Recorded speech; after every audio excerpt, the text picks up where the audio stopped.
공포 마케팅에는 팩폭이 답이다. 후쿠시마 오염수 투기는 방사능 테러다.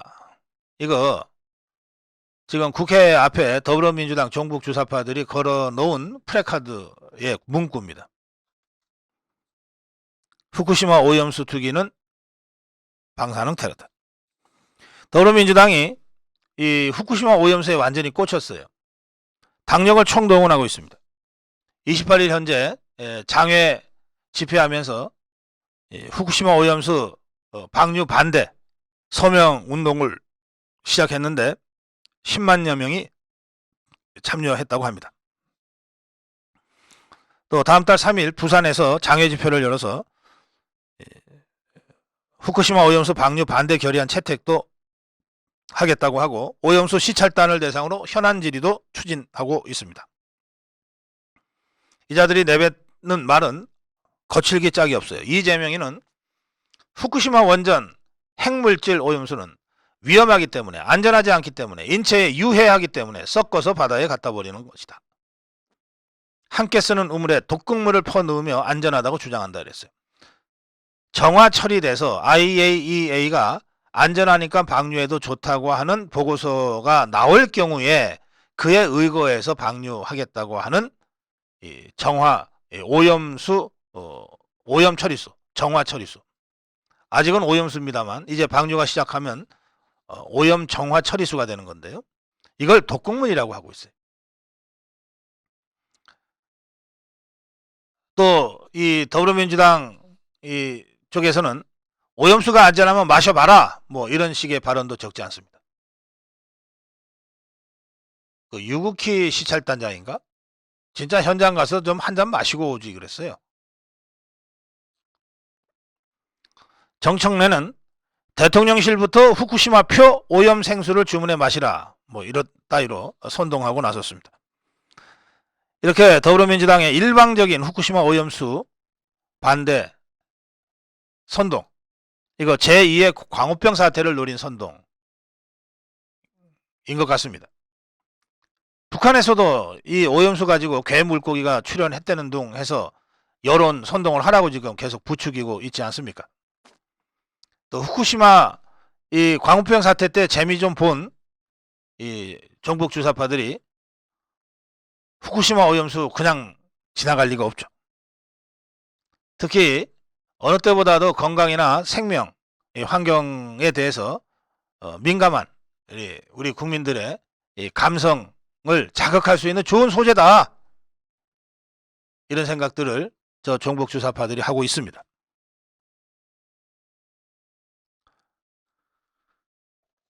이 광우병 때와 아주 유사하게 진행되고 있다는 분석들입니다. 이 광우병 때 저 종북 주사파들이 이렇게 그 괴담을 퍼뜨렸죠. 소를 이용해 만드는, 그러니까 소고기를 먹으면 말할 것도 없지만 소고기를 안 먹어도 소를 이용해 만드는 화장품, 생리대 등만 사용해도 광우병에 전염된다. 한국인 95%가 광우병에 취약한 유전자를 갖고 있다. MBC PD 수첩이 이런 괴담 퍼뜨리는 걸 주도한 건 여러분들이 다 잘 아실 겁니다. 광화문광장에서는 뇌송송 구멍탁 슬로건을 가지고 촛불 집회를 연일 열었었습니다. 자, 15년이 지났어요. 광우병으로 문제가 발생한 사람은 단 한 명도 없습니다. 단 한 건도 없습니다.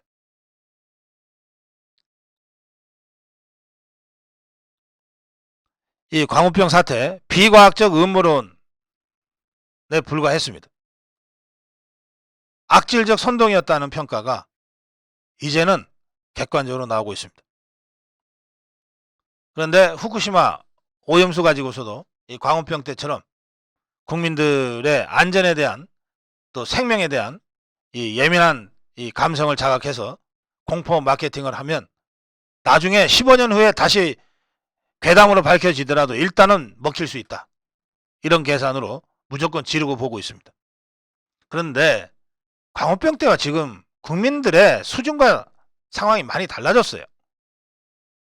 어느 때보다도 이 팩폭을 통해서 괴담의 그 허술한 실체를 드러내는 활동들이 활발하게 진행되고 있습니다. 이러다 보니까 민주당 내부에서도 야, 이렇게 막 나가다가 우리 큰일 나겠다. 민주연구원 부원장 출신의 최병천은 한국, 일본 수산물 안심하고 먹어도 된다는 정석근 제주대 교수 기고문을 공유했습니다. 그러면서 민주당 주장은 저 같은 사람조차 그다지 설득되지 않는다.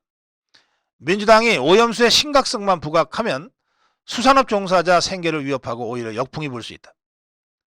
또 586 운동권 출신으로 횟집 운영하고 있는 함운경이라는 자는 페북에다가 과학적으로 문제될 것이 없는 후쿠시마 오염수 방류 문제를 놓고 가짜뉴스를 생산해내어 선동질하는 사기꾼과 무당 짓거리들을 당장 중단하라 이렇게 주장했습니다.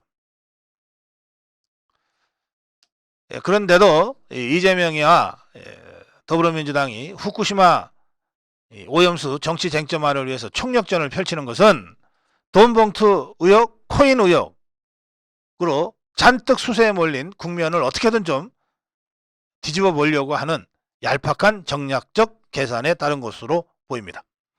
엄경영 시대정신연구소장은 민주당이 정부 여당의 상승세에 불안해하면서 후쿠시마 오염수를 가장 약한 고리로 삼았다. 그런데 이거 단기적으로는 지지층한테 소구력이 있을지 모르겠지만 중장기적으로는 2030 세대의 이탈로 이어질 수 있다.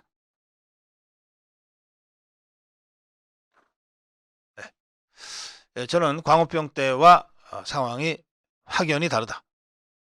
우리 국민들이 여러 번에 걸쳐서 이 종북 주사파 좌파들의 공포 마케팅에 넘어가곤 했지만 지금은 상황이 다르다. 다만 우리 자유파 또 윤석열 정부와 국민의힘 입장에서는 어쨌든 저것들의 공포 마케팅이 먹혀 들어갈 소지가 있다고 하는 점을 경계하면서 정확한 팩트로 체크해 나가는 팩폭을 꾸준히 해야 한다. 이 점을 다시 한번 강조합니다. 이해찬 망언, 유엔 참전국이 들었다면 이해찬의 망언 있죠. 우크라이나는 우리가 신세 질 게 아무것도 없다. 왜 우리가 우크라이나 전쟁에 말려 들어가야 하냐. 우크라이나는 농사나 많이 짓고 우리나라 물건을 오히려 사가야 하는 나라인데 등등 이런 망언을 쏟아냈는데 결국 러시아가 침략한 것을 눈 감자 못 본 척 해라 이 말 아닙니까? 이제 며칠 있으면 6.25 전쟁 종전 기념일이 다가옵니다. 정전협정을 했던 7월 27일이죠. 정전협정 70주년 기념식 22개 유엔 참전국이 참석한 가운데 열리게 되어 있습니다. 자, 이들 6.25 전쟁이 발발하자 22개 나라가 16개 나라는 군을 6개 나라는 의료 지원을 했는데 이들이야말로 이해찬이의 고문대로라면 겁도 없이 6.25 전쟁에 참전한 겁니다. 석유 한 방울 나지도 않고 히토리도 없고 1인당 GDP 67달러에 불과했던 최빈국 대한민국을 지키기 위해서 그 소중한 청년들이 목숨을 던지면서 피를 흘렸어요. 연인은 200만 명이 참전해서 약 14만여 명의 사상자를 냈습니다. 이해찬의 표현대로라면 정말 겁도 없이 자기들하고 관계없는 전쟁에 참전한 겁니다. 또 이들은 신세질 것도 없는 나라에 군대를 보냈어요. 만약에 이해찬 논리대로 신세질 것도 없는 나라에 왜 우리가 겁도 없이 군대를 보내냐 하고 방관했다면 그러면 지금 대한민국은 지도상에 없습니다. 우크라이나 러시아 침공 이 사건은 국제 질서가 힘이면 다 된다는 야만적 질서로 돌아갈 것이냐 그것을 용인할 것이냐 라고 하는 질문을 세계에 던지고 있는 겁니다. 전 세계는 73년 전에 6.25 전쟁에 참전함으로써 국제 질서가 힘이 다가 아니다. 야만적 질서로 돌아가서는 안 된다. 이런 판단으로 200만 명이 넘는 자신들의 자식들을 한국으로 보내서 14만여 명이 희생당하게 만들었어요. 그러면서 지켜낸 겁니다. 정의를, 자유민주주의를. 외교부 장관을 지낸 윤영관 서울대 명예교수. 이 사람이 이렇게 얘기했습니다.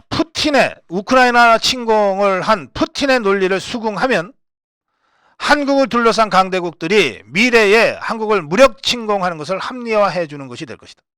중국이 침공할 때 어떻게 할 거냐? 그럼 우리가 다른 나라에 손 내밀 수 있냐? 이런 식의 논리라면, 이해찬식의 논리라면 중공이 침공해 들어올 때, 북한이 다시 남침을 할 때 우리가 유엔 국가들한테 도와달라고 손 내밀 수 있을 거냐? 우크라이나의 지원 요청을 외면해서는 안 된다. 뭐 이런 주장입니다.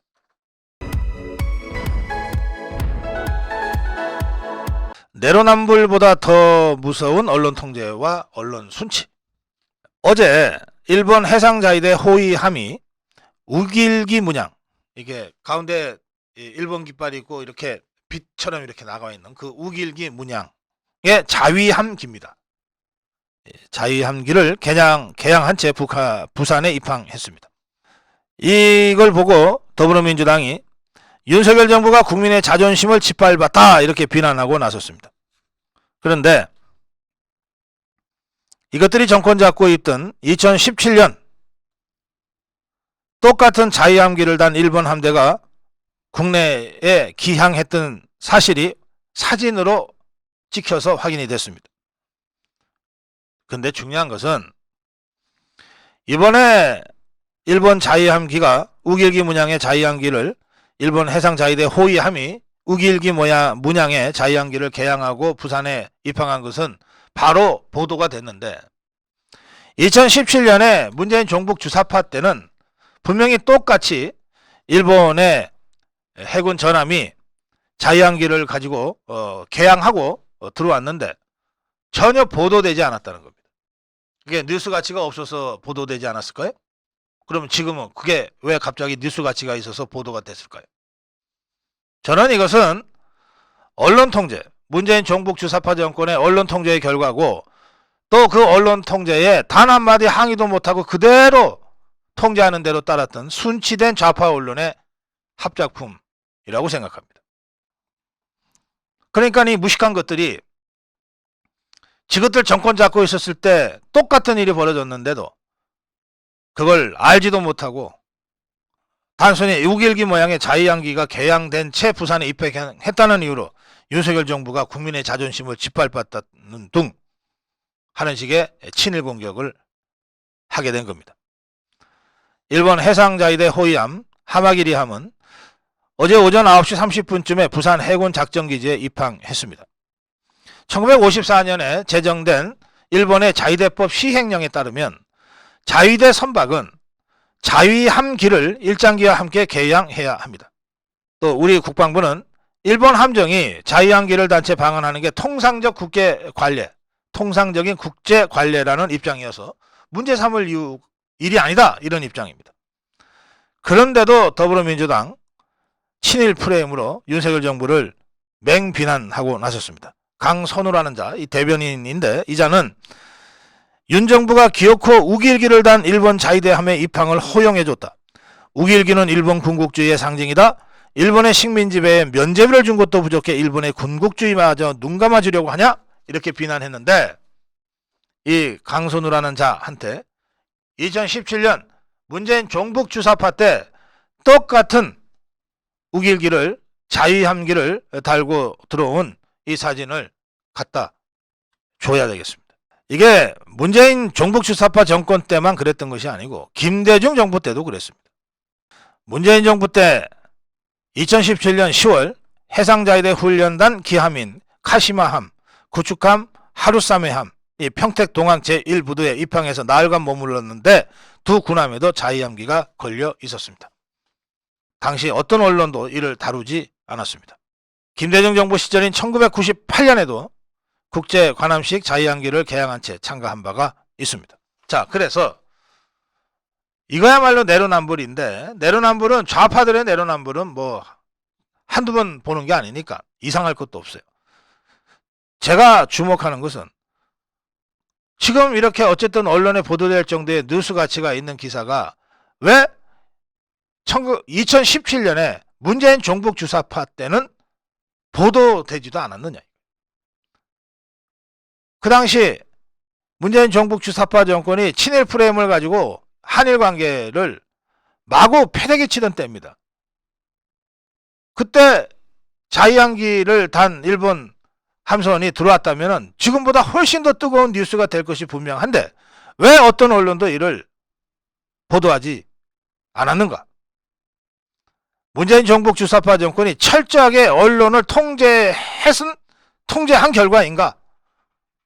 아니면 모든 언론이 문재인 종북 주사파 정권에 순치되어서 자발적으로 한참 친일 프레임 펼치고 있던 문재인 종북 주사파 정권한테 불리한 뉴스라고 생각해서 자발적으로 협조한 것인가? 이 점 또한 동시에 밝혀져야 될 일이다. 그렇게 생각합니다. 문재인이가 알박기를 하니 그 똘마니들도 알박기를 했습니다. 문재인이 똘마니 중에 그 최희봉이라는 자 있습니다. 문재인이가 저 월성 원전 이륙이 언제 연구 폐쇄돼? 물어본 그 한마디를 듣고 월성 원전 이륙이 경제성 조작을 총지휘한 자 최희봉이라는 비서관이었습니다. 최희봉 산업비서관. 이 자가 비서관을 마치고 한국가스공사 사장으로 갔습니다.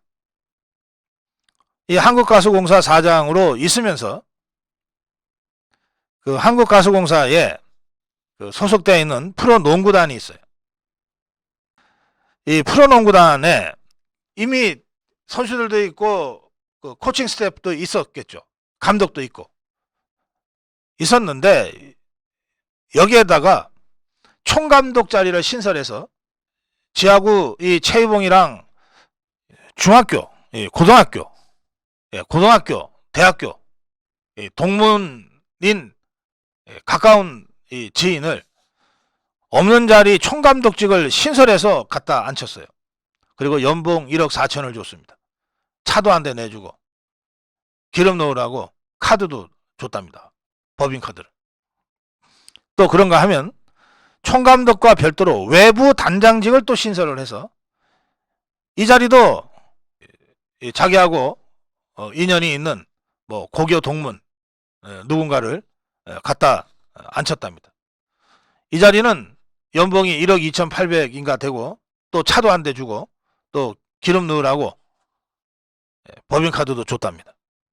지금 가스공사가 얼마 전에 사장이 바뀌면서 지금 최연애 사장이 지금 가스공사 사장으로 간 것 같은데 그러면서 지금까지 있었던 한국가스공사의 잘못된 경영을 전반적으로 짚는 과정에서 자체 운영 진단을 실시했는데 이 자체 운영 진단에서 이 최희봉이가 와서 자사 프로농구단에 필요도 없는 총감독 자리와 외부 단장 자리를 만들어 가지고 실제로 이 자들이 아무런 이 업무 활동도 없이 보수만 연봉 1억 4천, 1억 2,800 자동차에 기름값까지 챙겼다. 이거는 최희봉이의 동문 일자리 챙기기 행태였다. 이렇게 적시했습니다. 국민의힘 권명호 의원이 가스공사로부터 받은 자료에 나와 있습니다. 이 총감독에 없는 자리인 총감독까지 만들어서 이 자리에 영입한 자는 신모라는 전 한국여자농구연맹 총재, 그리고 외부단장으로 임명된 자는 이모라는 전 고려대 감독인데 뭐 농구단 감독이겠죠. 농구팀. 이 둘 다 용산고등학교 연세대학교 동문이랍니다. 그리고 이 단장도 용산고등학교 출신이랍니다. 가스공사는 최근 자체 운영 진단에서 총감독과 외부단장 선임을 가스공사 사유화를 통한 프로농구단 예산 빼먹기라고 지적했습니다. 또 최희봉의 알박기 인사로 판단했습니다. 이 외부단장에 선임한 이 용산고 출신의 이모라는 자 최희봉이가 퇴임하기 2달 앞두고 임명했다고 합니다. 2달 앞두고 임명하면서 계약 기간은 3년으로 지가 그만두고 나서도 2년 10개월 동안은 외부 단장 해먹게끔 해주고 나갔다는 겁니다. 자, 이렇게 해서 갑자기 없던 총감독이 생기고 외부 단장이 생겨서 한국가수공사 프로 농구단 힘을 잔뜩 받았겠죠. 그래서 10팀 중에 9등했답니다. 이 한국가스공사는 지금 수조 원대의 적자를 냈습니다. 그래서 가스료를 지금 인상할 수밖에 없는 상황이었습니다. 그런데 수조 원의 적자를 내면서도 임원 연봉은 평균 30%를 올렸습니다. 그 중에서 사장이었던 최희봉이는 43%의 연봉을 스스로 올렸습니다. 문재인이가 수많은 알바끼를 하는데 그 똘마니들이 알바끼 하지 말라는 법이 있습니까? 어떤 면에서 최희봉이는 문재인이의 수법을 모범적으로 잘 이수받아서 제대로 해먹은 자라고 할 수 있겠습니다. 문재인이가 귀여워할 만한 그런 자인 것 같습니다. 럭해머라 주한미 사령관 겸 연합사 사령관 서울을 결코 안 버린다. 일각에 이것도 다 괴담이고 루머인데요. 북한이 대륙간 탄도미사일 ICBM을 가지고 미국 본토를 공격할 정도의 상황이 됐을 때 과연 미국이 뉴욕이나 워싱턴 같은 자기네 본토 방어보다 한국을 방어해 주겠느냐? 미국의 그 자국 보호에 급급해서 한국을 버릴 가능성이 많다. 이런 식의 전혀 하여튼 아무 근거도 없는 이런 얘기들이 돌아다니고 있어요. 럭해머라 사령관은 이렇게 얘기했습니다. 미국이 로스앤젤레스나 워싱턴을 지키기 위해 서울을 포기할 수도 있다 라고 하는 주장은 대꾸할 가치도 없는 거짓말들이다. 미국의 확장 억제 공약에 대해 다시 의심을 갖고 묻는다면 이렇게 답하겠다. 의심할 필요 없다. 믿어라. 럭해머라 사령관은 한국국방연구원 국방포럼에서 이런 입장을 강하게 밝혔습니다. 주한미군과 그 가족 수만 보더라도 미국이 대한민국을 결코 버릴 수 없다는 사실을 잘 알 것이다. 현재 주한미군은 28,500명 안팎이고 이들의 가족을 포함하면 5만 명이 넘는 미군과 미군 가족들이 있다. 그 외에 미국이 그냥 한국에서 살고 있는 미국인들, 직장 관계나 또 비즈니스 등으로 해서 살고 있는 이 미국인들을 전부 합치면 22만 명 정도 되는 걸로 몇 년 전에 제가 기록을 본 바가 있습니다. 미국이 이 22만 명의 미국인들을 포기한다?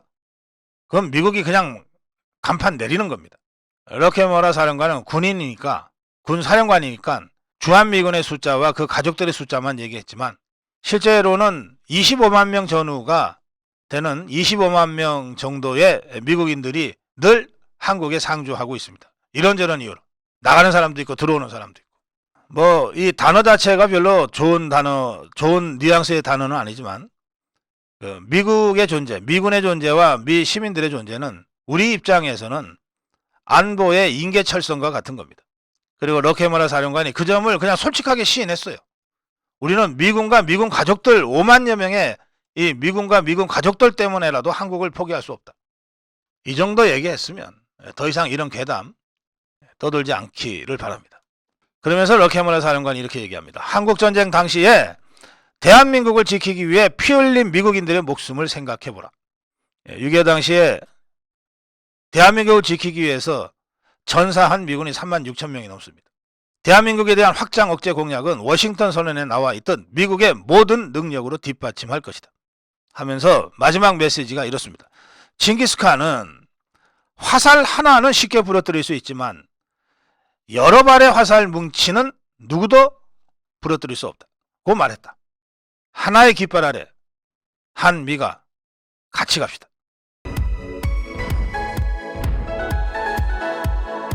임기 한 달도 안 남은 전현희의 좌충우돌. 전현희 임기가 이제 한 달도 안 남았어요. 하여튼 끝내 임기까지 버티네요, 이자가. 그런데 이자가 어제 긴급 기자간담회를 열고 선관위 간부들의 자녀 특혜 채용 의혹에 대한 조사에 착수했다고 밝혔어요. 또 김남국이로 인해서 논란이 시작된 국회의원 가상자산 코인 전수조사에도 권익위원회가 나서겠다고 밝혔어요. 예, 그런데 이 전현희의 기자간담회는 권익위원회 부위원장 또 권익위 주요 실무자들과 사전에 논의하지 않은 상태에서 갑작스럽게 추진됐다고 합니다. 이 때문에 권익위 내부에서조차 전현희가 면죄부를 주거나 사건을 물타기 하려는 것 아니냐, 이런 불만이 터져나오고 있다고 합니다. 전현희가 이렇게 선관위와 국민권익위원회가 공동으로 선관위 자체 조사를 할 수 있다고 밝히자 선관위의 노태악 선관위원장, 이자도 문재인이가 임명한 자예요. 내부적으로 적극적으로 검토하고 있다. 권익위 내부에서는 내부 의견 수렴 절차도 거치지 않은 전현희의 독단적 결정이라는 비판이 터져나왔습니다. 권익위원회의 김태규 부위원장, 이 김태규는 윤석열 대통령이 임명한 사람입니다. 저희 방송에도 한번 나온 적이 있습니다. 판사로 있다가 문재인 종북 주사파 정권을 강력하게 비판하고 결국 사표를 내고 나온 그 김태규 변호사입니다. 이 김태규 변호사가 지금 권익위 부위원장으로 있는데요. 이렇게 얘기했습니다. 권익위 부위원장, 권익위 사무처장, 권익위의 실국장과 같은 고위 공무원과 공식적으로 논의되지 않은 사안을 전현희가 일방적으로 발표했다. 특히 선관위와 함께 선관위를 조사하자는 것에 대해서 김태규 부위원장은 피조사 기관인 선관위 구성원을 조사에 참여시킨다는 것이 말이 되느냐. 지금 선관위는 어느 한두 명만의 문제가 아니라 기관 전체의 의문이 제기되는 상황이다. 선관위 직원들이 조사에 참여하면 이 정도까지 합시다 하고 할 수 있는 것 아니냐. 권익위 안팎에서도 전현희가 편파적 판단으로 조사의 신뢰성을 떨어뜨리고 있다는 지적이 김태규 부위원장뿐만 아니라 대다수 권익위 직원들에 의해서도 제기되고 있는 상황입니다. 권익위 관계자는 전현희가 부패방지기관인 권익위원회를 면죄부, 종북주사파들에 대한 면죄부 발급소로 전락시킨 책임이 적지 않다. 내년 총선 출마설이 나도는 전현희가 선관위와 합동조사를 제안한 것 자체가 부적절하다. 이런 비판들이 터져나오고 있습니다. 김정은이의 도박 한판에 북한의 10년 식량비를 날렸다. 김정은이가 우리 누리호 성공에 자극받아서 급하게 서둘다가 실패를 했다고 하는 이제 분석이 있는데요.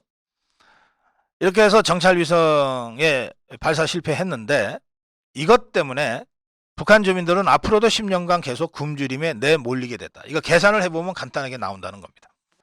북한이 이번 발사체인 천리마 1형 그리고 위성인 만리경 1형을 만들기 위해서 돈을 썼을 것인데 얼마나 썼을까? 구체적으로 계산은 하기 어렵지만 비교해서 추정할 수 있는 근거는 있는데 이게 바로 누리호입니다. 불과 며칠 전에 우리가 누리호 발사 성공했잖아요.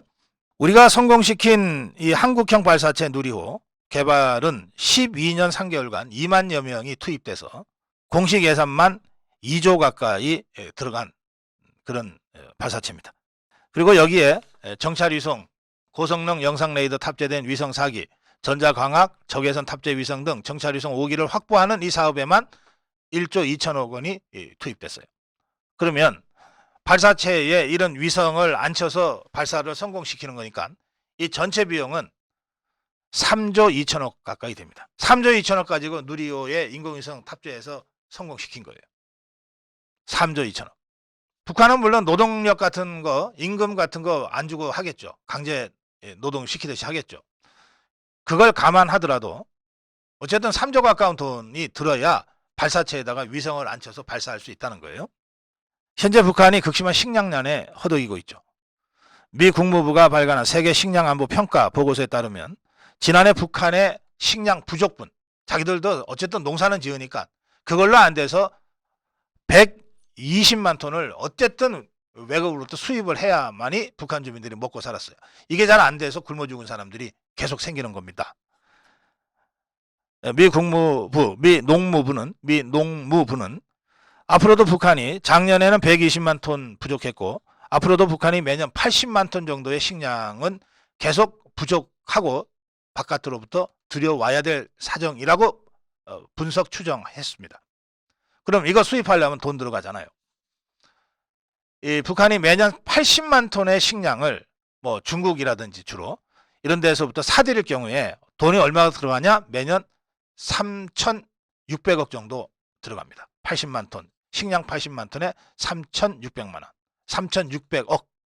3,600억. 그런데 이번에 천리만 만리경 공중에 날려버렸잖아요. 이게 이제 누리호 비용을 대충 추정해서 한 2조 정도라고 칩시다. 3조 정도라고 칩시다. 3조면 이 3조면 매년 3,600억 정도로 식량을 수입해야 되니까 부족한 식량 거의 9년, 10년 가까이 부족한 식량을 수입할 정도의 돈을 이번에 실패한 위성 발사하는데 다 쏟아부은 겁니다. 북한이 돈이 어디 있습니까?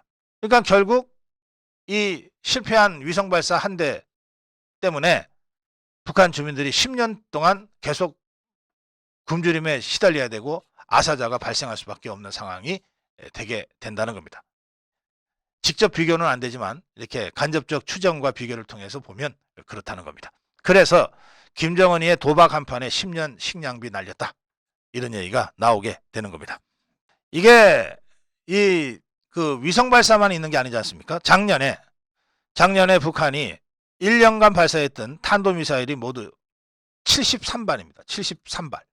이것도 그냥 공짜로 쏠 수 있는 게 아니에요. 한 발 한 발 쏠 때마다 다 돈이 들어가는데 73발의 탄도미사일에 들어간 비용은 7,200억 원 정도로 추정됩니다. 7,200억 원. 근데 작년에 북한의 1년치 식량 부족액 120만 톤, 아마 5천억 원 정도 들어갈 건데요. 그러니까 탄도미사일 73발 안 쐈으면 북한 주민들 굶어 죽을 일은 없었다는 뜻입니다. 지금 김정은이가 지속적으로 핵실험하고 미사일 발사하면서 군사적 도발과 긴장 수위를 높이고 있는데 이거는 전부 다 북한 주민들이 굶주리다 못해 굶어 죽어가는 것을 대가로 하고 있는 군사적 도발이라는 것입니다. 또 핵실험하는데 지금까지 6차례 핵실험 과정에서 이미 조 단위의 돈을 쏟아부었습니다. 그리고 앞으로 7차 핵실험 하겠다고 지금 계속해서 뻥치고 있는데 핵실험을 위해서는 핵실험 자체에 돈이 들어갈 뿐만 아니라 핵시설을 유지 관리하는 데도 엄청난 돈이 들어갑니다. 그러니까 북한이 미사일 계속 쏴대고 핵실험 하겠다 그러고 그리고 이번처럼 인공위성 발사하고 결국은 북한 정권이 바로 이런 군사적 도발 때문에 경제가 완전히 망해서 무너지게 될 가능성이 있다. 이런 분석도 나옵니다. 실제로 이건 그냥 하는 말이 아니고요. 냉전 시대 때 미국과 소련이 끝없는 무한 무기 경쟁을 했습니다. 어쩔 수 없었어요. 무기 경쟁에 미국도 총력을 다했지만 미국은 워낙 경제 규모가 있기 때문에 그런 무기 경쟁을 하더라도 나라가 휘청거릴 정도는 아니었어요. 근데 소련은 자기들 경제가 어떻든 간에 적어도 무기 경쟁에 있어서는 미국이 탱크 10대 만들면 자기들도 허접한 탱크라도 10대는 만들어야 되고 이런 시대 아니었습니까? 그러니까 그야말로 출혈 경쟁을 해서 무기 경쟁을 할 수밖에 없었어요. 그러다 보니까 완전히 경제가 빈 껍데기가 돼버린 겁니다. 그래서 망한 거예요. 이걸 이제 소진 작전이라고까지 전문가들이 불렀습니다.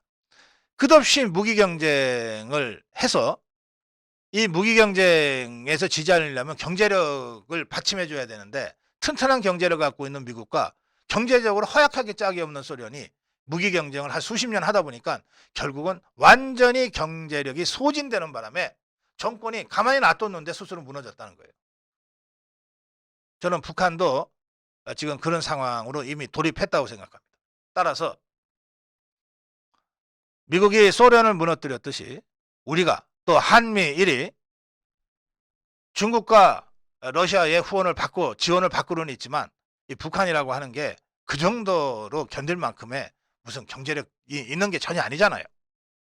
또 중국도 러시아도 무한정으로 북한의 경제를 지원할 수 없어요. 유엔 결의가 계속해서 지금 눈을 부릅뜨고 지켜보고 있기 때문에 그런 상태에서는 북한은 거의 다 소진됐다고 저는 생각합니다. 거의 다 소진됐다. 이런 소련이 무너질 때의 그 소진 전략을 북한에도 대입해서 들여다볼 측면도 있다. 이런 점도 제가 함께 말씀드립니다. 감사원 타이거팀이 선관위 감사에 나선다. 이 감사원에 타이거팀이라고 하는 게 있는 모양이에요. 뭐 타이거팀이 따로 사무실 문짝 붙여놓고 있는 것 같지는 않고요. 타이거라고 하는 게 무슨 뜻이냐 제가 궁금해서 찾아봤더니 이렇습니다. 타이거는 유병호 감사원 사무총장이에요. 유병호 감사원 사무총장이 감사원에서 계속 감사관으로서 활동을 했는데 그때 유병호 감사관과 함께 감사 활동을 했던 사람들을 일컫는 별칭이라고 합니다. 이게 제가 보기에 참 명예로운 별칭 같아요. 타이거는 5가지 그 능력을 갖춘 사람들이라는 뜻이라고 맞으면 신조어로 만들어냈어요. 그리고 그것을 호랑이를 뜻하는 타이거에 맞췄어요. 여기서 T, 트레이닝, 훈련되어 있는 감사원. 그다음에 I, 인투이션, 직관이 뛰어난 감사원. 그다음에 G, 타이거니까 G는 라직. 라직에는 L이 아니고 G를 뺐어요. 조 만들다 보니까 그렇게 한 것 같아요. 논리를 갖춰야 되고, 그 다음에 E는 에비던스, 증거를 갖춰야 되고, 그리고 마지막에 R은 리저닝, 합리적 추리. 훈련되고 직관이 있고 논리가 증거를 갖추고 합리적 추리를 할 수 있는 그런 정말 훈련된 감사관들이 유병호 사무총장과 함께 쭉 인연을 맺고 오랫동안 감사 활동을 했다는 겁니다. 그래서 이들을 타이거 팀이라고 부른다고 하는데 선관위 감사를 유병호 총장과 함께 기관 감사를 해온 전문가팀 타이거 팀이 투입된다는 얘기입니다. 선관위의 그 부패 사설은 정말 우리나라 어떤 분야보다도 썩고 문드러졌던 것 같습니다. 박찬진이 이번에 그만둔 박찬진 사무총장, 장관급이죠. 이자는 인사정결권자가 사무차장인데 사무차장을 할 때 지 딸 채용을 결제했어요. 또 이번에 그만둔 송범석 사무차장, 송봉섭 사무차장, 이 차관급인데 이자는 2018년 경력직 채용 때 인사 담당 직원한테 전화를 해서 자기 딸을 추천을 했답니다. 노태학 선관위원장은 미흡한 정보 보안 관리와 고위직 간부들의 자녀 특혜 채용, 부정 승진 문제 등으로 큰 실망을 드렸다. 진심으로 송구하다고 어제 공식적으로 입장을 밝히면서 그러나 사퇴는 안 하겠다. 이랬습니다. 사퇴는 안 하겠다. 그리고 선관위는 이 박찬진 사무총장 장관급 그리고 송봉섭 사무차장 차관급 이 두 사람을 자진 사퇴 형식인 의원 면직을 어제 시켰습니다. 어떠한 불이익도 주지 않고 조용히 나가게 한 겁니다. 국민의힘은 당장 위기를 모면하기 위한 면피형 대책이다. 이렇게 강력하게 비판했습니다. 그러면서 선관위가 자체 조사, 자체 특별감사를 계속 강조해 오지 않았습니까? 이게 다 이유가 있었어요. 보니까 뭐 선관위도 3,000명 가까운 공무원들이 일하는 곳이고 거기도 다 사람이니까 뭐 이런저런 범죄들이 발생했던 것 같아요. 그런데 다른 부서에서 그런 범죄를 저질렀을 경우에는 중징계가 나왔는데 이 선관위 직원들만은 같은 범죄를 저질렀는데 전부 다 솜방망이 경징계만 한 것이 확인이 됐어요. 자, 한번 보겠습니다. 2017년에 서울 선관위 6급 직원 A씨가 몰래카메라로 불법 촬영을 했는데 그래서 재판까지 가서 검찰에서 기소유예 처분을 받았어요. 자, 수사에서 기소유예 처분을 받을 정도로 중범죄, 이게 몰래카메라 하면은 아마 성범죄를 저질렀을 것 같은데 선관위 이 직원에 대해서 감봉 2개월, 2달간 월급 조건 깎았다는 겁니다. 이게 징계예요. 또 2018년에는 경북 선관위의 4급 직원 B라는 사람이 공중 밀집 장소에서 성추행을 저질렀어요. 선관위는 그냥 경고했습니다. 경고. 앞으로 조심해. 그러고 넘어갔습니다. 또 2019년에 공연 음란 혐의로 선관, 경북 선관위 소속 7급 직원이 문제가 됐는데 공연 음란 행위는 대중 앞에서 뭔가 음란한 행동을 했다는 뜻입니다. 그 바바리맨 같은 게 공연 음란 행위에 해당되는 겁니다. 감봉 2개월, 월급 조금 깎았답니다. 2달 동안. 또 2019년 12월에 강원도 선관위의 직원 D라는 사람 성매매를 하다가 수사기관에 넘겨졌어요. 근데 견책 처분받습니다. 견책. 견책은 뭐냐면 공무원 불러다가 야단쳤대요. 꾸짖었대요. 견책. 아마 뭘 꾸짖었을까요? 그거 왜 하려면 제대로 하지 왜 들켰어? 라고 견책하지 않았을까 싶습니다. 그런데 이 기간에 국가공무원, 다른 부처의 공무원들의 성폭력, 성희롱, 성매매, 성비위 관련 징계 건수가 1106건인데 여기에 보면 파면, 해임, 해임은 퇴직금 25% 삭감, 파면은 퇴직금 50% 삭감에 공직 재임용 금지 이렇게 되어 있습니다. 36.5%가 이렇게 파면, 해임 처분받았어요. 다른 부서의 경우에. 그리고 정직이 301건, 일단 일 못하게 만든 거예요. 강등이 78건, 4급을 5급으로 6급으로 강등해버린 거예요.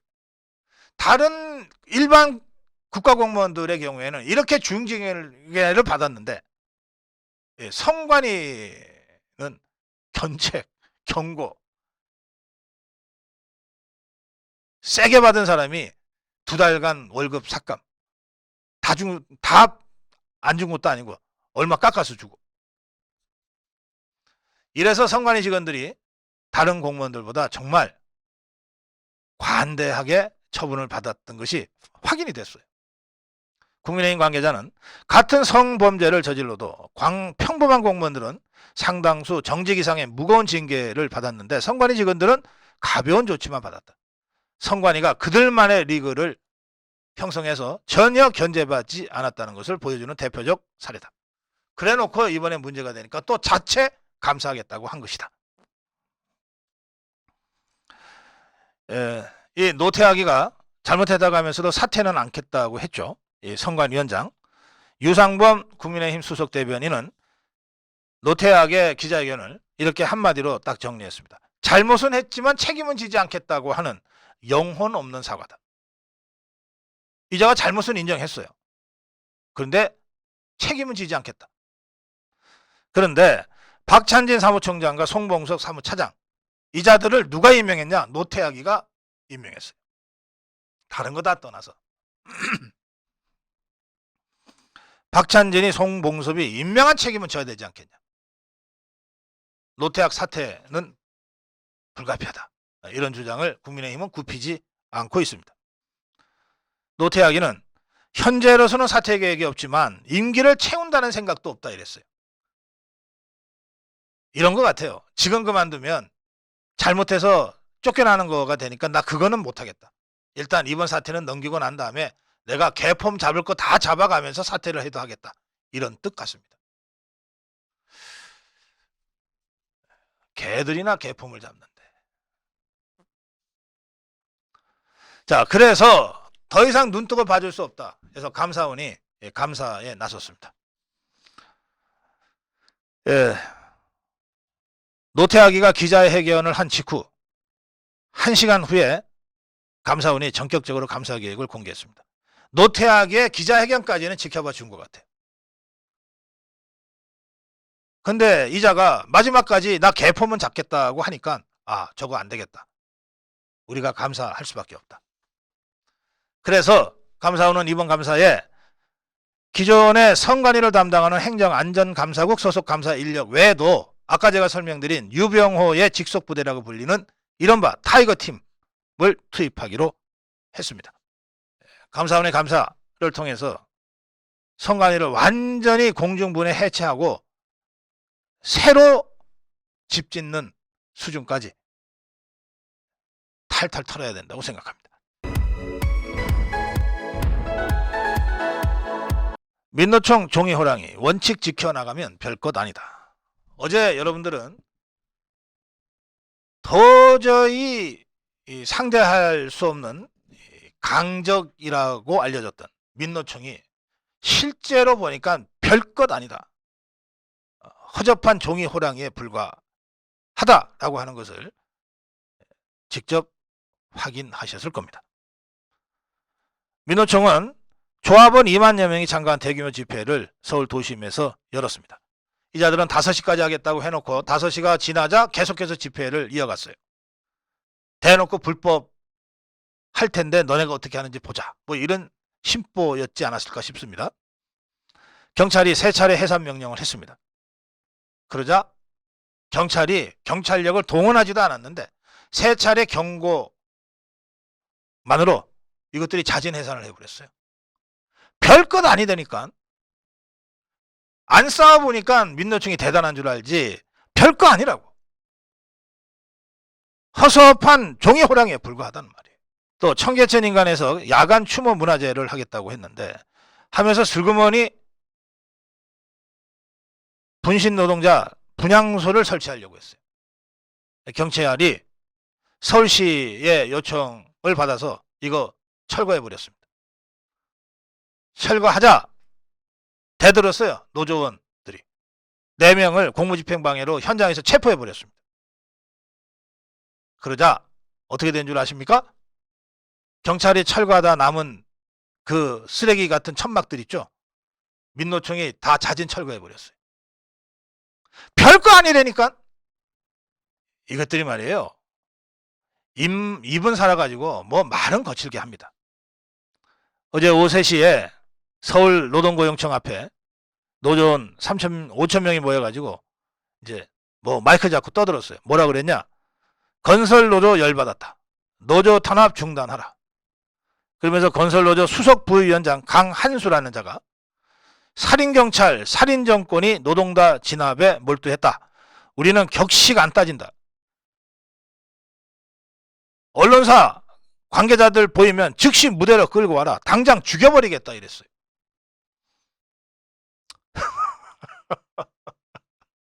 입만 살아있다니까. 4시 반부터는 민노총 차원에서 서울 세종대로에 2만 명이 모여서 총력투쟁대회를 열었습니다. 이 총력투쟁대회의 핵심 슬로건은 건폭수사를 멈추라는 거예요. 아니 국가가 양아치 조폭들 지금 잡고 있는데 그걸 멈추라는 거예요. 아니 이것들은 노동자 탄압하지 말라 뭐 이런 소리도 못 하나 봐 이제. 양경수, 이게 저 이석기 똘마니예요. 양경수가 민노총 위원장인데 이자가 힘을 모아 윤석열을 퇴진시켜야 한다. 윤석열 정권을 끌어내고 노동자 정권을 만들자고 했는데 참 이자도 어떤 면에서 불쌍해요. 이렇게 한 2만 명 모여서 단상에 올려놓으면 이런 소리 안 할 수가 없잖아요. 민노총은 이렇게 해서 애초에 경찰이 신고한 오후 5시를 넘겨서 집회를 계속했는데 경찰은 친절하게 안내를 했습니다. 민주노총은 집회를 종료해 주시길 바랍니다. 이렇게 안내했어요. 안내를 3번 했어요. 그러자 자진해산했습니다. 별거 아니라니까. 오후 7시쯤에는 청계천 광장에서 건설노조 600여 명이 집회를 열고 분실한 양식 관련 분향소를 설치하겠다면서 기습적으로 초록색 천막을 설치하려고 했고, 이를 저지하는 경찰과 대치했어요.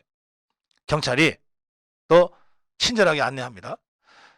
이거 경찰의 철거를 방해하시면 공무집행 방해죄가 되니까 저희들이 체포하겠습니다. 이렇게 경고 안내 방송을 했어요. 그리고 천막을 철거하기 시작했습니다. 그러자 경찰이 너무 친절하게 안내를 해서 그런지 겁대가리 없이 4명이 덤벼들었다가 잡혔어요. 현행범으로 체포됐습니다. 그러니까 철거하다가 중간에 이제 몸싸움이 나고 4명을 체포한 거 아니에요? 그래서 철거하다 만천막들이 있었어요. 노조원들이 조용히 수거해 갔답니다. 별거 아니라고. 노조는 이날 오후 8시 야간 집회 이후에 도심행진을 하려고 했답니다. 예, 경찰이 안내를 친절하게 했어요. 그거 불법입니다. 그랬더니 바로 취소했답니다. 저는 민노총이든 뭐든 노조를 무시하자는 얘기 아닙니다. 그런데 겁도 먹지 말자. 대단한 것 같지만 경찰이 어제처럼 법과 원칙을 제대로 집행한다고 하는 의지가 확실하고 행동으로 옮긴다고 하는 것을 저자들이 인식하는 순간 꼬리 내린다. 불법을 해도 잡아가지 않는다고 믿게 되니까 저것들이 불법을 한 것이지, 불법을 하면 잡혀간다라고 하는 것을 한 번만 제대로 보여줘도 절대 저것들이 겁이 나서라도 그렇게 못한다. 왜? 저것들은 뺏길 것들이 너무 많은 노동 귀족들이다. 이미 170년 전에 뺏길 거는 쇠사슬밖에 없다고 외쳤던 막스의 혁명이론과 지금의 연봉 1억 이상씩 다 받고 다니는 이 노동 귀족들은 전혀 생활 방식과 생존 방식이 다르다. 법을 어기면 감옥 간다. 경찰관 때리면 공무집행방해, 특수집행방해, 특수폭력이다. 감옥 간다. 라고 하는 것을 확실하게 딱 한 번만 심어주면 저들의 노동귀족의 기득권을 포기하면서까지 달려들 그런 바보들이 아니다. 별것 아니다. 법과 원칙 앞에서는. 앞으로도 민노총이 됐건 뭐가 됐건 지금까지 해왔던 관성대로 불법, 탈법, 무법천지를 만들겠다고 분화방처럼 달려드는 자들이 있을 수 있어요. 간단합니다. 복잡하지 않아요. 간단해요. 법과 원칙에 따라서 불법 저지르는 자 체포해서 감옥 보내면 돼요. 이럴 것들이 너무 많은 노동 귀족들을 상대로 하는 겁니다. 별거 아니다. 좀 쫄지 말고 제대로 법과 원칙대로만 하자.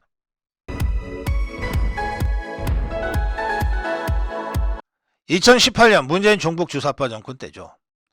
경상북도의 한 중학교 교사가 역사 시험 문제에 이렇게 냈습니다. 다카기 마사오. 박정희 대통령의 일본식 이름 다카기 마사오 라는 표현까지 등장시켜 가면서 이렇게 문제를 냈어요. 박정희 전 대통령이 3.1운동을 진압하는데 주도적인 역할을 했고 일제에 협력했다. 그러면서 문제를 냈어요. 박정희 대통령이 1917년생입니다. 3.1운동은 1919년에 일어났습니다. 2살 어린아이 박정희가 3.1운동을 진압했다. 이게 중학교 교사가 역사시험 문제에 낸 거예요.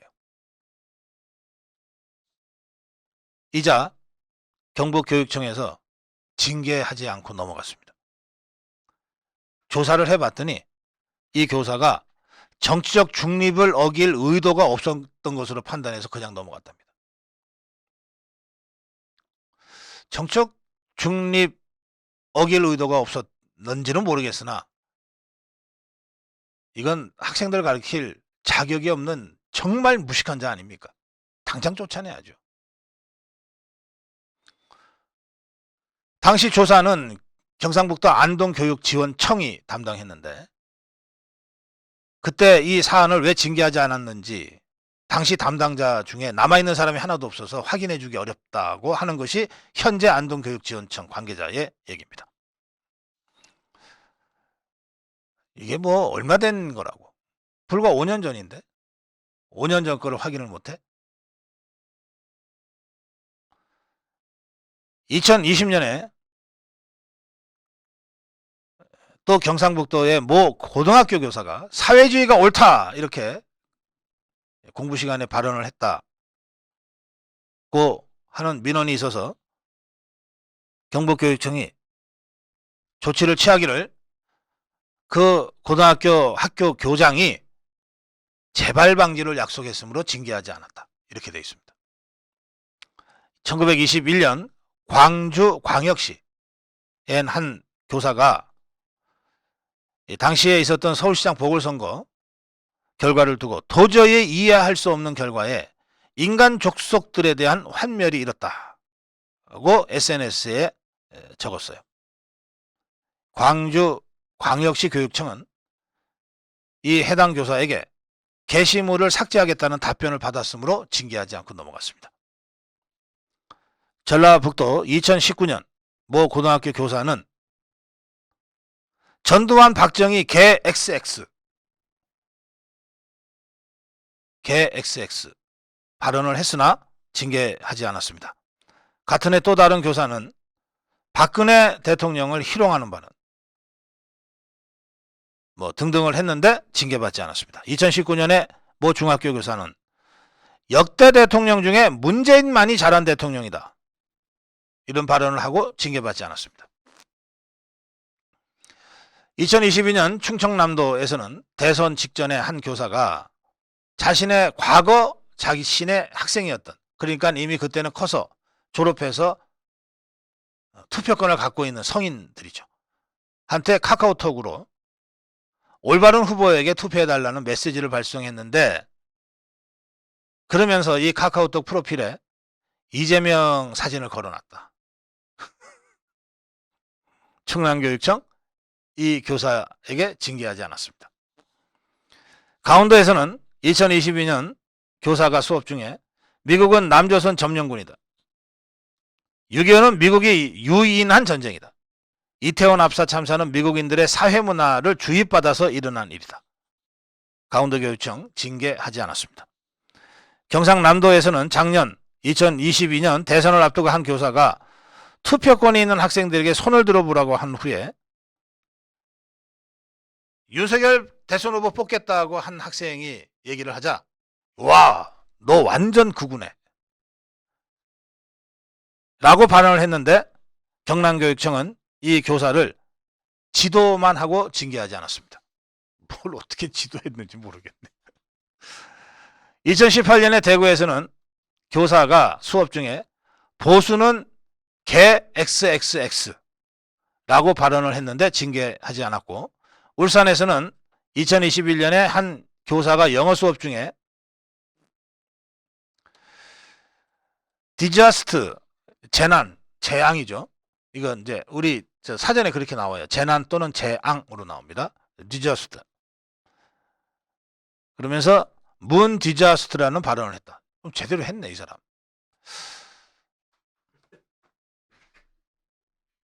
다들 문재앙 하지 않았나요? 예. 저도 이 영어 교사한테 이 강의를 들은 학생들은 다른 건 잊어버려도 디자스트라고 하는 단어는 잊어버리지 않을 것 같으네요, 평생. 그렇지만 어쨌든 이 교사의 이 발언도 아무리 보수 성향의 발언이지만 교사의 정치적 중립성 위반이라는 혐의가 제기될 수 있는데 징계받지 않았습니다. 또 올해 한 교사는 수업 중에, 야, 20대가 왜 윤석열 정부를 지지하는지 내가 도대체 이해할 수 없다, 이런 발언을 했는데 감사 진행 중이고요. 충청북도에서는 윤석열 정권 거부한다는 문구가 기재된 피켓을 영화 관람 체험 학습 중에 학생들한테 나눠주고 사진을 촬영했는데 이것도 조사 중이고 그렇습니다. 교육이 이렇게 황폐화돼도 되는가? 일선 교육청의 고등학교, 중학교에서 벌어진 일이니까 일선 교육청의 문제지만 교육청이 제대로 못하면 교육부가 나서야죠. 이주호 교육부 장관 전반적으로 중고등학교 교육 현장에서 어떤 일이 벌어지고 있는지는 제대로 모니터링하고 대책 세워야 합니다. 또 지금 작년 지방선거 결과 어쨌든 뭐 9대8로 우리가 지고는 있지만 8개 지역의 교육감은 이른바 자유우파 보수 성향의 교육감들 아닙니까? 이런 교육 현장의 황폐화를 더 이상 방치할 수는 없다. 이 점을 강조합니다. LSM이라는 우리 한국형 사드죠. LSM. 장거리 지대공 유도무기입니다. 이 장거리 지대공 유도무기 LSM의 용도는 우리를 향해서 초음 속으로 날아오는 탄도미사일을 공중에서 요격 파괴하는 겁니다. 사실은 가장 어려운 기술이죠. 골프같이 딱 정지되어 있는 공 때리기도 어려운데 날아오는 미사일을 우리 유도무기를 발사해서 이걸 공중에서 폭파시키는데 날아오는 미사일의 속도는 마하를 넘어서 있고 높이는 40km, 50km 상공입니다. 그거를 발사한 이후에 추적을 해서 궤도 계산해 가지고 정확하게 타격을 해야 되는 거거든요. 이 넓은 하늘에 딱 그 지점에서 만나게 만들어야 되기 때문에 뭐 이건 정말 백사장에서 바늘 찾기와 같은 수준의 정밀도를 요구하는 거죠. 이 무기가 바로 LSM입니다. 다른 나라는 뭐 개발을 했지만 미국이나 이스라엘, 우리는 이제 지금 개발 단계에 있고 시험 발사를 3번 했고 어제 처음으로 실전 발사를 공개적으로 한 거예요. 그런데 정말 통쾌하게 북한에서 쐈다고 가정한 이 발사체, 마하 속도로 날고 있는 발사체를 정확하게 타격해서 격추시켰습니다. 이런 그 무기 개발을 하고 있는 곳이 ADD라는 곳입니다. ADD 국방과학연구소입니다.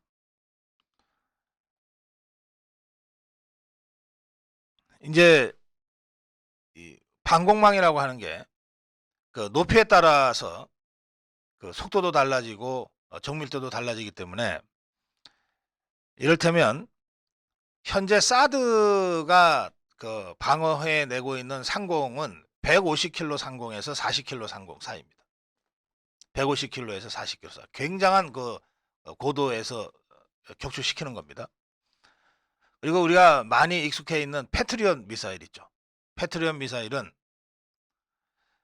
40km에서 3km 그 사이입니다. 상당히 저고도죠. 천궁2라고 하는 우리가 자체적으로 개발한 요격 미사일은 20km에서 15km 사이입니다. 그러니까 사드는 고고도라고 봐야 되니까 150km에서 한 40km지만 이 사드와 패트리엇 사이에 틈이 있을 수가 있는 거예요. 이 틈을 메꾸는 게 셈입니다. LSM. 내년이면 이제 어제 성공적으로 발사 시험에 성과를 올린 이 LSM이 내년이면 이제 개발이 완료되고 몇 년 후, 2020년 후반이면 이제 실전에 배치될 것이다.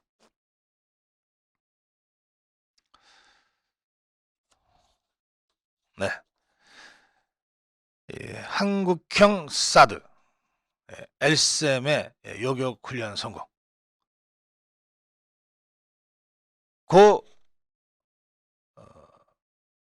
하루인가 이틀 있다가 북한이 인공 발사체 쐈죠. 아주 참담하게 처참하게 실패했습니다. 북한은 실패했고 우리는 성공했다. 이렇게 말씀드릴 수 있습니다. 이종석 국방부 장관, 또 합참본부, 또 각군 주요 지휘관들이 모두 참관을 했는데 충남 태안군에 있는 안흥 종합시험센터에서 이 요격시험 발사가 이루어졌습니다. 이 요격 상황을 설명하는 이 보도를 보면 진짜 이게 영화 같아요. 먼저 표적탄, 이제 북한에서 쏜 거로 가정하는 이 표적탄이 먼저 발사가 됐어요.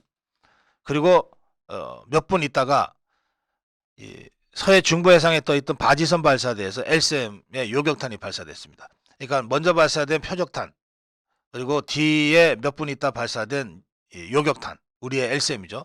이게 이제 서로 추격전을 벌이는데,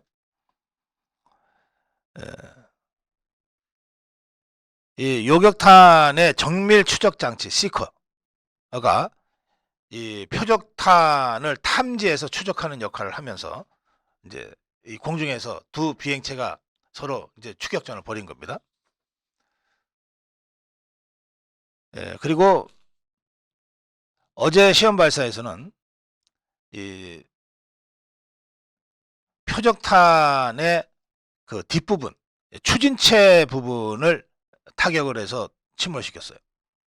시험 발사 3번을 해서 다 성공했는데, 그때는 포탄 탄두 부분을 요격해서 폭발을 시켰는데, 그때는 탄두 부분이 폭발되니까 이 낙하되는 잔해가 너무 많아가지고 조금 이게 위험하다고 판단을 했는지, 탄두 부분을 겨냥했던 우리 LSM의 그 표적을 이 표적탄의 뒷부분, 추진체 부분으로 바꿨어요. 그래서 그 낙탄되는 그것도 거의 없이 정확하게 명중시켰다고 합니다.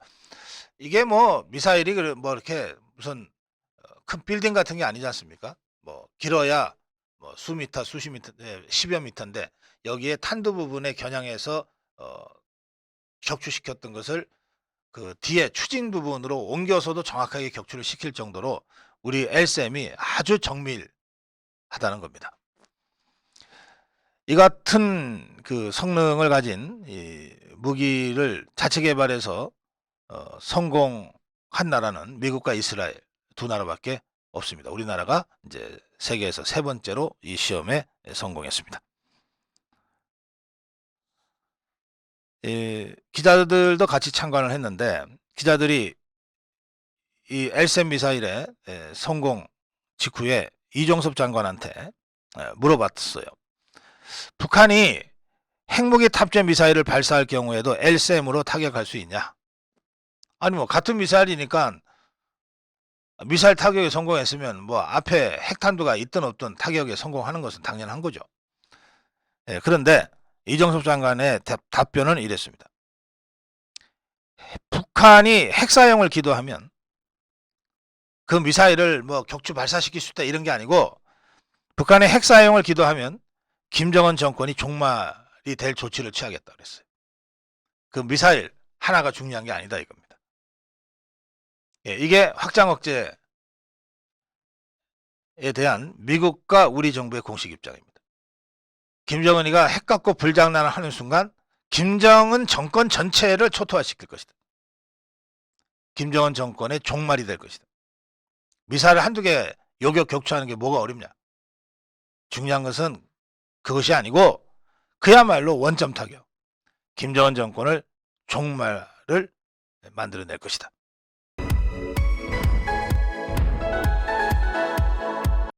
이 국방위원회에는 누가 있습니까?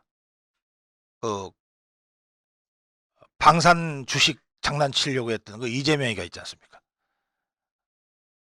보통은 이게 당 대표쯤 되면 직접 뭐 말장난하듯이 이렇게 직접 공격에 나서거나 그러지 않는데, 이재명이는 그래봤자 초선 의원이니까 초선 의원답게 막 저격수를 자처하고 나섰어요. 그래서 공격하는 이재명, 방어하는 신범철, 이렇게 이제 국방위 지리구도가 만들어졌습니다. 이재명이가 시비 걸고 나선 것은 155mm 탄, 155mm 탄, 이게 이제 포탄이죠. 155mm 포탄에 비축량 우리나라가 며칠분을 비축하고 있냐 이거였습니다. 근데 이걸 왜 생뚱맞게 물어봤을까요? 실제로 군의 비축량이 궁금해서가 아니고 지금 우리가 155mm 포탄을 미국에 빌려주는 형식으로 주면 한 50만 발인가 뭐 그런데 주면 그거를 미국이 우크라이나에 지원하는 방식으로 이렇게 지금 하려고 하는 건데 이재명이는 이해찬이의 교시를 받고 우크라이나에 도대체 우리가 왜 끼어들려고 그러냐 이런 발언을 계속하고 있지 않습니까? 그러니까 이재명이 딴에는 우리의 155mm 포탄을 미국에 빌려주는 형식으로 우크라이나에 지원해 주는 것을 비판하기 위해서 그런데 이제 12조로 먼저 물어본 거죠. 국방차관한테.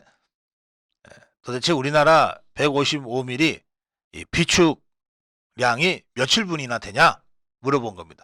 답변이 나오면 그거 갖고 이제 시비 걸겠다고 한 거죠. 근데 상대가 누굽니까? 신범철 차관 아닙니까? 그래서 이제 공방이 오갔습니다. 어떻게 공방이 오갔냐? 자, 이재명의 공격입니다. 전문가들의 말을 모아보면 한국의 155mm 한국 포탄 비축량이 모자라다고 하는데 기준에 미달하는 거가 사실이냐? 그러자 신범철 국방차관이 30일 기준으로 충족할 수 있다. 이정석 국방장관이 오늘 오전에 설명을 이미 다 잘 해주셨다. 이렇게 답변을 했어요. 30일 기준으로 충족할 수 있다. 며칠분이냐 하면 25일분입니다. 35일분입니다. 이렇게 답변이 나올 거라고 생각하고 그 다음에 더 추궁하려고 했는데 신범철 차관이 30일 기준으로 충족할 수 있다. 이렇게 답변을 하니까 이게 못 알아들은 모양이에요. 이재명이가. 그러니까 며칠분이 비축해 있다는 거냐 재차 물었고 신범철 차관은 30일을 기준으로 종합적으로 충분한 비축량이 있다고 말씀드렸다. 그거 못 알아듣냐 니? 이렇게 한 거예요. 답변을. 그러자 이재명이가 진짜 못 알아들은 것 같아요. 그래서 며칠분이라는 것이냐. 그러자 신범철 차관이 한치도 물러서지 않습니다. 30일을 기준으로 해서 충족하는 것으로 알고 있다. 충족이라는 말은 충분하다고 평가한다는 뜻이다. 이렇게 이제 자세하게 한글 뜻까지 설명을 해줍니다. 그러자 이재명이가 진짜 못 알아들었어요. 이걸 보니까. 이재명이가 모자르다고 이해하면 되냐 이렇게 따지듯이 물었어요. 그러자 신범철 차관이 모자르다고 답변하지 않았다. 그러면서 이재명을 향해서 지금 저한테 유도신문 하는 것이냐.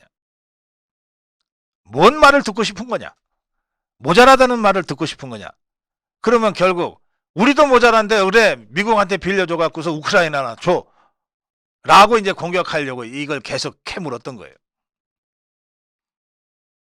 신범철 차관이 한치의 틈도 주지 않고 아주 교과서적이고 원칙적인 답변으로 일관했습니다.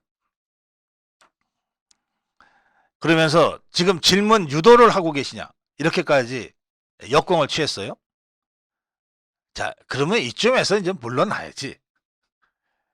무식에도 끝이 있는데. 이재명이는 근데 보통 사람이 아니잖아요. 정상적인 사람이 아니잖아요. 다시 신범철 차관한테 31분이냐 며칠분이냐 또 물어봤어요. 그러자 신범철 차관 뭐라 그랬겠습니까? 30일분에 충족할 수 있다는 말이다. 30일분에 충족한다. 충족한다는 말 그대로 이해해달라. 이렇게 됐습니다.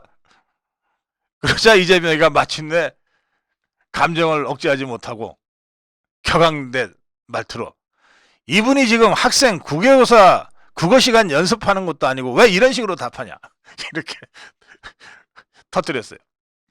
예, 말싸움 하다가 먼저 화내면 지는 거죠. 그러니까 옆에서 보고 있던 기동민이라는 자가 아무래도 이재명이가 진 것 같거든. 그러니까 급하게 지원한답시고 나섰어요. 급하게 지원한답시고 나섰어요. 예, 기동민이가 신범철 차관한테 그 법무부 장관 답변하는 거 보셨냐? 한동훈 장관 기시감이 든다. 뭐 이렇게 얘기를 했어요. 자, 신범철 차관 여기에 대해서 뭐라고 한마디 했는데 그걸로 게임 완전히 끝났습니다. 뭐라 그랬겠습니까? 신범철 차관의 답변은 이랬습니다. 이것은 국방부입니다. 웬 한동훈, 웬 법무부. 이것은 국방부입니다. 자, 국어 모르는 게 누굽니까? 이재명. 여기가 어딘지도 모르는 게 누굽니까? 기동민. 그런데 신범철 차관이 왜 한치도 물러서지 않고 30일 기준으로 충족이라고 하는 말을 대표를 했을까요? 이게 155mm 우리 주력 포탄의 포탄 비축량 얘기 아닙니까? 북한에다가 며칠이라고 어떻게 말을 합니까? 군사 기밀 아니에요. 예컨대 진짜 궁금했으면 진짜 몰라서 물어보는 거면 비공개 회의라고 하든지 끝난 다음에 아니 제가 진짜 몰라서 그러는데 며칠분이냐고 묻든지 해야지. 공개 회의에서 계속 군사 기밀을 추궁하듯이 많은 정략적 의도를 가지고 그런데 넘어갈 신범철 차관이 아니죠. 이 자리에 이제 같은 국방위원회의 한기호 국방위원장이 이 논쟁을 보다가 이렇게 정리합니다. 탄약에 대한 문제는 공개하지 않는 것이 좋겠다. 우리가 전쟁 비축력 탄약을 얼마를 가지고 있고 뭐 모자란다 남는다 이거 북한에 얘기해 주겠다는 거하고 뭐가 다르냐. 성일정 의원도 우리나라가 어느 나라가 자기 나라에 비상시에 쓸 탄약량이 충분하지 않다 충분하다 그런 얘기를 할 것이며 우리가 쓸 탄약 비축량이 충분하지도 않는데 다른 나라한테 빌려줄 그런 나라가 또 도대체 어디 있느냐. 이런 식으로 신범철 차관을 옹호하면서 국방위 신범철 때 이재명 힘에 부치니까 기동민까지 가세한 이 논쟁은 신범철 차관의 완승으로 끝났습니다. 참, 무식한 것들은 답이 없네 정말.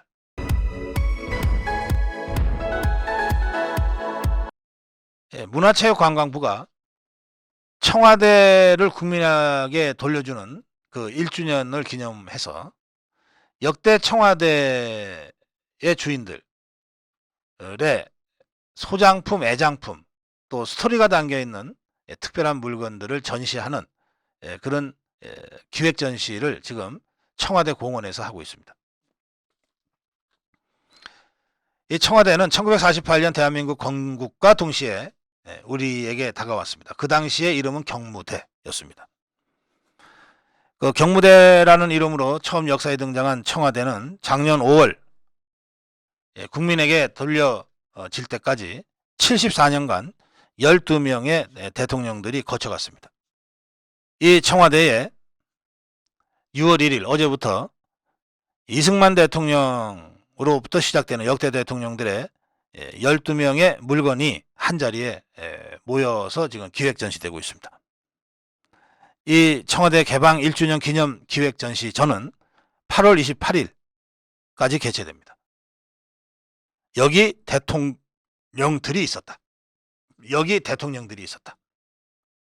이게 특별전시의 그 제목이에요. 여기 대통령들이 있었다.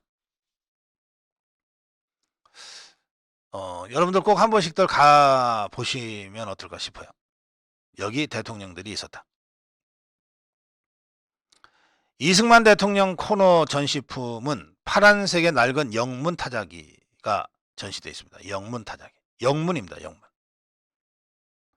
지금은 뭐 컴퓨터 스마트폰으로 그냥 터치 한번 하면 자판이 영어로 바뀌었다가 한글로 바뀌었다가 막 이러잖아요. 근데 불과 한 30년 전까지만 해도 이런 그 컴퓨터 자판이 없을 때는 그야말로 타자기가 유일했는데, 타자기는 영문 타자기, 한글 타자기가 다 따로 있었죠. 이승만 대통령의 파란색 낡은 영문 타자기는 외국에서 독립운동을 하던 내내 그 이승만 대통령이 들고 다니던 가방에 들어가 있었습니다. 그게 없으면 어떤 문서도 만들지 못하니까. 또 대통령이 된 뒤에도 경무대 집무실에 놓여 있었던 타자기고, 1953년에 전쟁을 마무리하면서 중간에 마무리했죠. 상호방위조약을 미국과 체결할 때도 그 상호방위조약의 문서를 당시 78세였던 이승만 대통령이 직접 독수리 타법으로 영문 타자기로 쳐서 상호방위조약, 한미 상호방위조약 문서를 만들었다고 합니다. 그 이승만 대통령, 건국 대통령의 그 건국의 정신, 독립의 정신이 그대로 담겨져 있는 그런 타자기입니다. 이게 전시되어 있어요. 박정희 대통령의 소장품 중에는 직접 스케치한 그 강아지 그림이 눈길을 끈다고 합니다. 이 강아지는 이름이 방울이에요. 방울이. 청와대에서 키웠던 반려견인데, 박정희 대통령이 군인이 되기 전에 교사를 했잖아요. 문경초등학교 교사를 했는데, 그 그림도 잘 그리고 소질이 있고, 박정희 대통령이 남긴 그림이 굉장히 많습니다. 또 노래도 짓고, 새마을운동 박정희 대통령 작사 작곡이에요. 늘 드로잉 수첩을 가지고 다니면서 잠깐 틈이 나면 그림을 그리기도 하고, 경부고속도로 계획안을 직접 그리기도 하고 그랬는데, 이 스피치 종인 이 방울이를 이제 그린 겁니다. 박정희 대통령이 서거한 후에도 이 방울이가 청와대에서 살았는데, 본관의 침실 문이 열리면 박정희 대통령이 나오는 줄 알고 꼬리를 흔들며 달려갔다고 하는 이야기가 있습니다. 방울이는 진짜 반려 가족이었던 것 같아요. 그런 박정희 대통령의 그 최치가 묻어있는 강아지 스케치. 뭐 다 설명드리기에는 좀 시간이 부족하니까, 이런 여기 대통령들이 있었다. 특별 기획전에 여러분들 꼭 한 번씩 가보시고, 건국 대통령 이승만 대통령의 그 발자취와 흔적, 근대화 산업화 대통령 박정희 대통령의 그 최치와 그 나라 사랑하는 마음과 그 강한 그 이미지 안에 있었던 그 따뜻한 마음 같은 거를 한번 그 소품들을 통해서 느껴보시면 좋겠습니다. 박보균 문화체육부 장관은 대통령들의 상징적인 소품을 통해 권력의 정상에서 고뇌하고 결단을 내리던 순간들을 보여줄 수 있도록 전시를 준비했다. 뭐 과오를 비하한다? 그런 지적이 있을 수는 있겠으나, 대통령의 공과를 다루는 기존의 전시 방식과는 차원을 달리해서 스토리텔링을 통해 예전에 경험해보지 못한 방식으로 우리들의 대통령들을 접하는 기회가 되길 바란다. 이렇게 이번 기획전시의 취지를 설명했습니다. 다시 한번 말씀드립니다. 꼭 한 번씩 가보시기 바랍니다. 아미고 번개라도 한번 할까 싶은 생각이 갑자기 드네요. 근데 이거 제가 제 마음대로 즉흥적으로 질러면 저 또 야단 맞습니다. 고성범 본부장하고 한번 의논해 보겠습니다.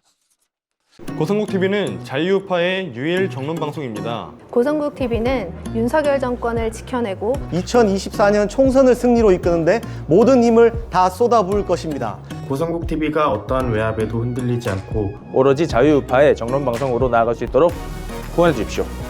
지금 바로 010-9045-3010으로 전화 주십시오. 정론 방송으로 보답하겠습니다. 감사합니다. 고성국 TV 화이팅!